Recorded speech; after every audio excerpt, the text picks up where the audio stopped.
Monsieur le ministre, Madame le maire, Monsieur le Président, Mesdames, Messieurs, il me revient, à la fin de cette 25e session de l'Université d'été d'Andorre, l'honneur et la délicate tâche de tenter d'esquisser un tableau d'ensemble et d'essayer de dégager les traits dominants de nos échanges.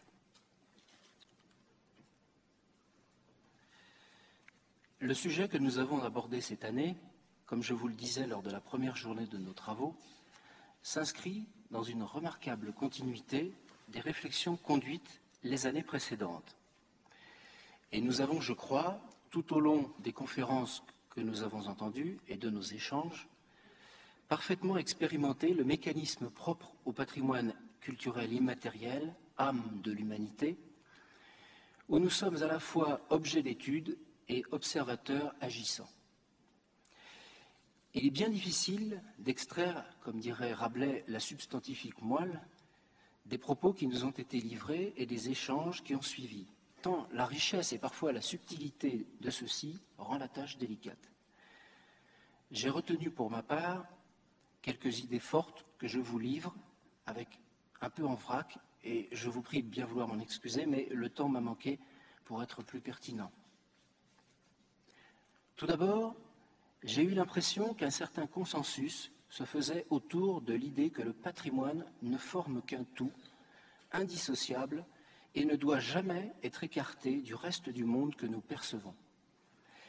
M. Moungeri, en parlant de notre ADN culturel, je le cite, nous a montré qu'avant de traiter de telle ou telle partie de celui-ci, il convenait de mobiliser l'ensemble de nos sens et de notre intelligence pour ne rien perdre de ce qui s'offrait à nous. Et M. Casnadar, vous venez encore de nous le montrer. Ensuite, je crois que la difficulté de définition du concept lui-même n'aura échappé à personne. Madame Arispé s'est longuement interrogée sur le fait que, je cite, « c'est le sens qui fonde le patrimoine ». Idée reprise et développée par plusieurs intervenants, y compris au cours de notre débat, et M. Smith, puis M. Casnadar, cet après-midi, ont bien insisté sur cette nécessité d'observer avant d'agir et de donner au peuple la possibilité de choisir leur patrimoine, donc, quelque part, d'en redéfinir les contours du concept. M. Auger en a fait le thème central de son intervention et il a posé la question de savoir, je cite, « si l'on ne risque pas de tuer ce que l'on cherche à sauvegarder ». Et M. Casnadar, vous venez encore de nous le démontrer en images. J'ai relevé également cette idée partagée que dans le domaine du patrimoine culturel immatériel, rien n'est figé, tout se transforme et se construit en permanence.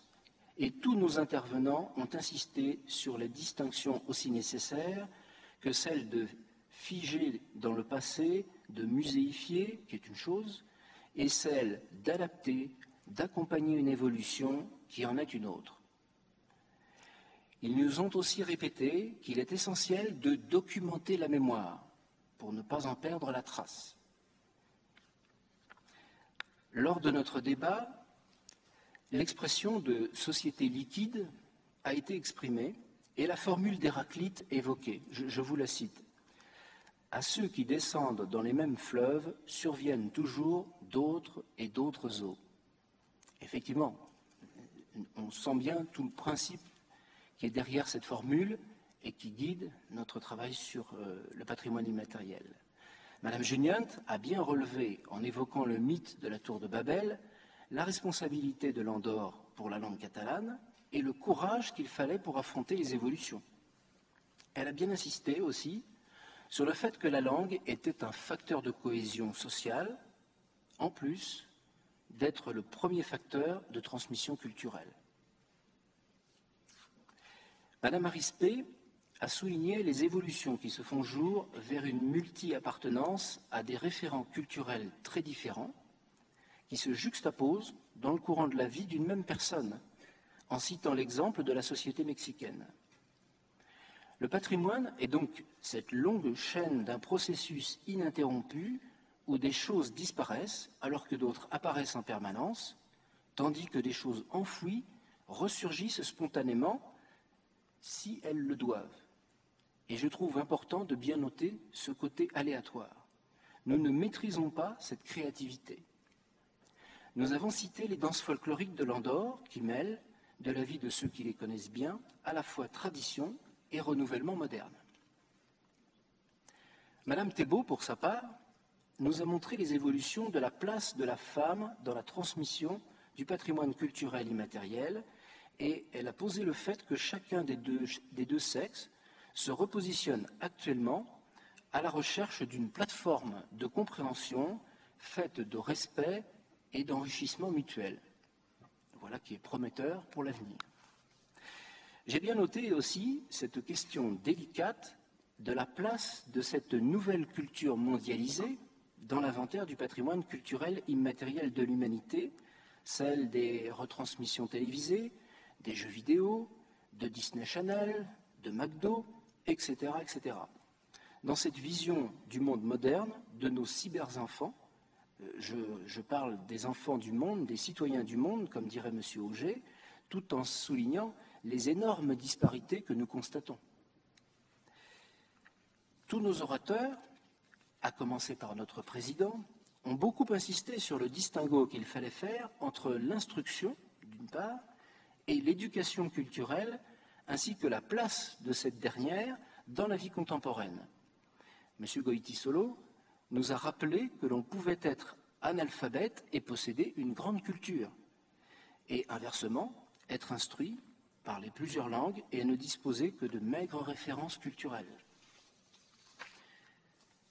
M. Auger a insisté pour sa part sur l'écart toujours plus grand qui se creuse entre des riches qui sont de plus en plus riches et des pauvres qui sont de plus en plus pauvres, les hyper-instruits et les analphabètes, le risque d'un monde formé de consommateurs passifs et de sous-consommateurs, dans le domaine de la culture comme ailleurs. À travers la vision du poète Baudelaire, regardant Paris du haut d'un immeuble parisien, et observant la multiplication des clochers parisiens conjugués avec des cheminées d'usines, il nous a montré que c'est l'addition qui fait la modernité, tout en nous mettant en garde contre ce qu'il a appelé la voracité patrimoniale. Et je trouve que l'expression est particulièrement intéressante. À propos de cette émergence vers de nouvelles expressions de patrimoine culturel immatériel, Madame Arispé notait que culture, art, globalisation étaient étroitement mêlés et qu'avec le domaine de l'art et de sa commercialisation, nous allions vers un déplacement des concepts où valeurs sociales et commerciales se confondent. J'ai noté aussi de grandes questions plus techniques qui n'appelaient pas vraiment de réponse de notre part, mais qui ont été posées, telles que la difficulté de faire émerger des priorités dans les choix, celle de la nécessité d'élaborer une méthode de travail adaptée à chaque cas, et vous avez répondu à ma question, M. Casnadar, ou encore celle qui consiste à encourager le maintien des créateurs et des pratiques dans un processus social.